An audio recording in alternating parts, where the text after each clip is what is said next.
আজকে যে রেসিপিটা করেছি সেটা হচ্ছে যেমন ইয়াম্মি খেতে আর তেমনি তাড়াতাড়ি হয়ে যায়। একদম শর্টকাটে যদি কিছু ইয়াম্মি খেতে চাও তাহলে এটা করে ফেলো। এটা কিন্তু দারুণ টেস্টি।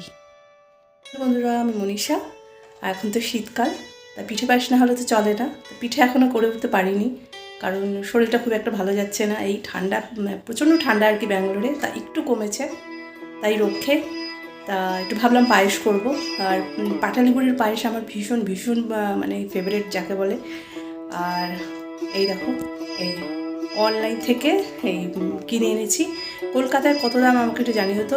হাফ কেজি অ্যামাজন থেকে আমরা আনিয়েছি, 500 টাকা নিল হাফ কেজি।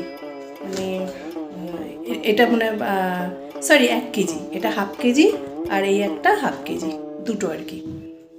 তা কলকাতায় পাটালি গুড়ের কেজি কত আমাকে একটু জানিয়ে তো। তো চলো রেসিপিটা তৈরি করি। এই দেখো, ছোট ছোট দুটো সাইজ এসছে। সাইজগুলো দেখে তো আমার মন ভরছে না। আর তার মধ্যে পিতু কী করেছে, খুঁটে খেয়ে নিয়েছে। দুটোরই মাঝখান থেকে খুঁটে খুঁটে খেয়ে নিয়েছে। কারণ এখানে তো সব সময় আমরা ভেলি গুড়গুলোই খাই, মানে আখের গুড়।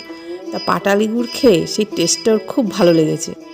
তাই দেখো মাঝখান দিয়ে খুঁটে মানে ওর খাওয়াও হয়ে গেছে। যাকে ও তো আমাদের ছোট গোপালবাবু, ও আগে খেয়ে নিল।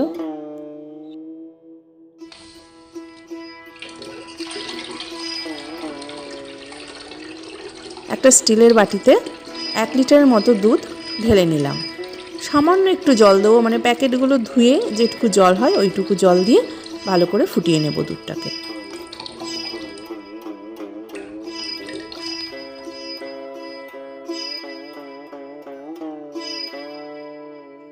আর পায়েসের দুধে তেজপাতা আর এলাচ এই দুটো তো মাস্ট দিতেই হবে। এই দুটো দিয়ে তারপর দুধটাকে ভালো করে ফোটালে তার সুগন্ধ আর এইগুলোর যে উপকারিতা সবই আমরা পাবো। আর একটা বাটিতে ছোট চায়ের 1 কাপ আমি আতপ চাল নিয়ে নিয়েছি, কারণ ওই মাপেই আমি করি, একদম পারফেক্ট মাপ হয়। এরপর দুধটাকে ভালো করে নাড়াচাড়া করে একটু দুধটাকে ভালো করে জাল দিয়ে নেব। খুব ঘন করার দরকার নেই, কারণ ওই গুড়টা দিলেই দুধ অনেকটা ঘন হয়ে আসে। তা দুধটা যখন একটু গরম হয়ে এসছে, একটু মানে উতলে উঠেছে, তখন আমি তার মধ্যে চালটা দিয়ে দিলাম, কারণ চালটা সিদ্ধ হতে অনেকটা সময় লাগবে।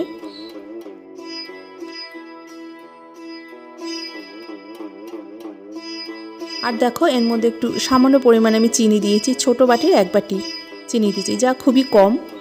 কারণ মিষ্টি যার যার নিজের পছন্দ মতো তোমরা দিয়ে নেবে। আমরা একটু মিষ্টি কম খাই, একদম ক্যাটক্যাটে যে মিষ্টি সেটা খাই না, কেউ পছন্দ করে না। হালকা যে মিষ্টি সেটা আমাদের ঘরের সবাই পছন্দ করে। আর এর মধ্যে গুড়টা পড়লে মিষ্টিটা ঠিকঠাক অ্যাডজাস্ট হয়ে যাবে। তারপর নামানোর সময় বা এইভাবে দুধটা নাড়তে চাড়তে মিষ্টিটা একটু টেস্ট করে, যার যতটা, কেউ যদি বেশি মিষ্টি খাও বেশি দেবে, আর যার যেরকম পছন্দ সেই অনুযায়ী গুড়টা অ্যাড করে নেবে। যে কোনো পায়েস রান্নাই কিন্তু বা ক্ষীর রান্না খুব সোজা, চাপিয়ে দিয়ে অন্য কাজগুলো করা যায়। আর পাটালি গুড়ের পায়েসটা যেমন খেতে সুস্বাদু, তেমনি এর গন্ধটাও অসাধারণ।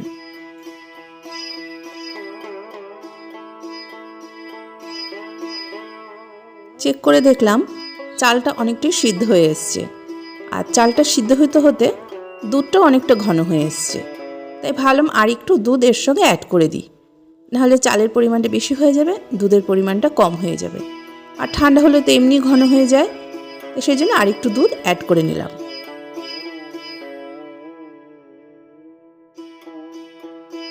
তারপরে এর মধ্যে আমার ভেঙে রেখেছি গুড়টা, সেই গুড়টাকে, পাটালি গুড়টাকে অ্যাড করে দিচ্ছি। তোমরা চাইলে পাটালি গুড়টা কিন্তু বেশি কম দিতে পারো, যে যত বেশি ইউজ করবে তত তার স্বাদ তত বেশি হবে। আমি একটুখানি ভবিষ্যতের জন্য রেখে দিয়েছি, কারণ শীত এখনও ফেব্রুয়ারি পর্যন্ত চলবে।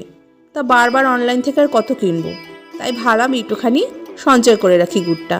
তার দিয়ে যদি আরও অন্য কিছু পিঠে টিঠে করা হয় তখন না হয় ইউজ করা যাবে। তাই আমি অল্পই গুড়টা ইউজ করেছি।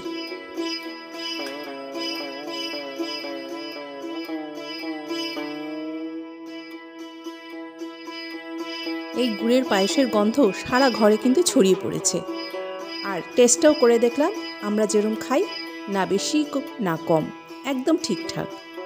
আর দারুণ কিন্তু কালারটাও এসছে। তাহলে বন্ধুরা দেখলে তো, মাত্র 5 মিনিটেই কিন্তু আমার এই পায়েস রান্নাটা হয়ে গেল। তাহলে তোমরাও করো, এখনও অনেক দিন শীত আছে, মজা করে পিঠে পায়েস করে খেও। আর পরে ভিডিওতে আবার দেখা হবে। টাটা।